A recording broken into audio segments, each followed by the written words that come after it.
Hey, what's going on, you guys? This is Madam, and I'm coming back to you once again. This time, we're going to go over to the New York Post and go over to the sports column. And it says California school cancels football season after players' slave auction video surfaces.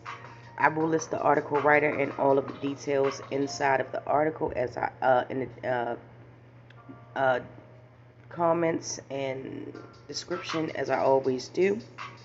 It says a Northern California high school has canceled the rest of its football season after video surfaces of players acting out an apparent slave auction with black teammates.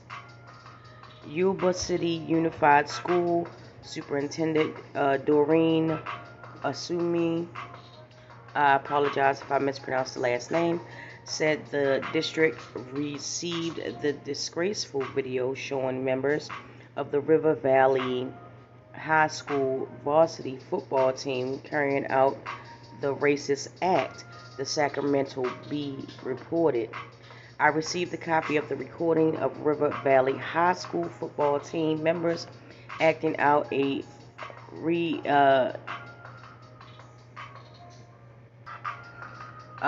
reprehensible act of a slave auction, she said in an email sent to the district staff late Thursday, according to the news outlet. The recording clearly demonstrates that the situation was orchestrated and organized, which underscores my concern that students spent time contemplating this terrible act without the slightest regard that this action is hateful and hurtful. Asumi wrote. Excuse me. River Valley players may argue that it was a joke and they intended no harm, but the fact is that this is not only harmful, it is disgraceful, she added. As a result of the sickening prank, the team forfeited last week's game. The students involved in the incident were kicked off the team, as they should be, leaving it without enough players to complete. Too bad. And leading to the cancellation of the rest of the season. The forfeit places in the Falcons of River Valley with a score of 0-6, according to the Bee. In a statement, Asumi wrote, "Those who took part in the act violated our student athletic code of conduct, which they all signed and committed to follow, and that will not be ignored or minimized," 40 Fox reported. Yes, come through. Yes. The junior varsity team will continue with their season, and sophomores and juniors from the varsity team can join the junior varsity team to finish their season, she wrote.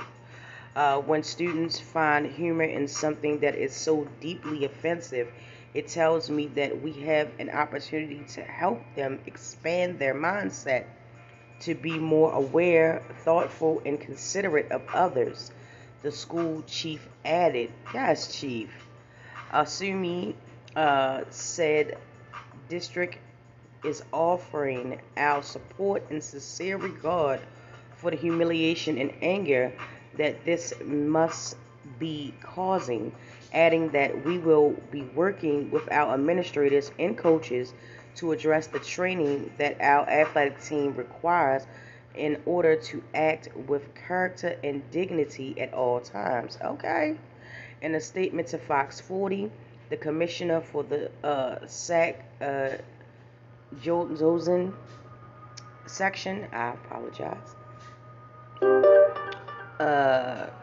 of California Interscholastic Federation, called the incident unfortunate. Late night, we were notified by a representative from the Yuba City Unified School District of a situation involving the RVSHS football program. This is truly an unfortunate incident, and the CIF-SJS is providing whatever support RVHS/YCUSD needs.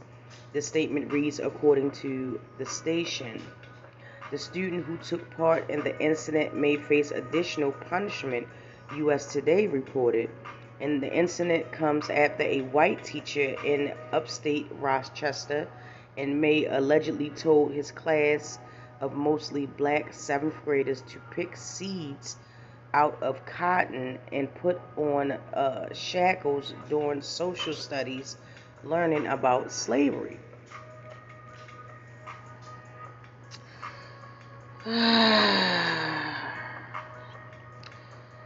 Patrick R. allegedly taught the lesson about slavery and how cotton is processed at the School of Arts.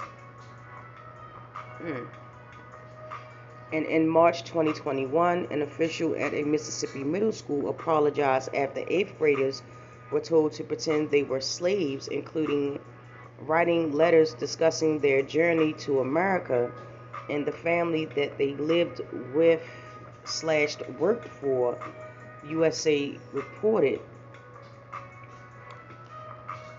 And they say, oh, it ain't always gotta be about race. It don't always have to be about race. Well, everybody else makes it about race, but we're the only ones that get called out when we point it out.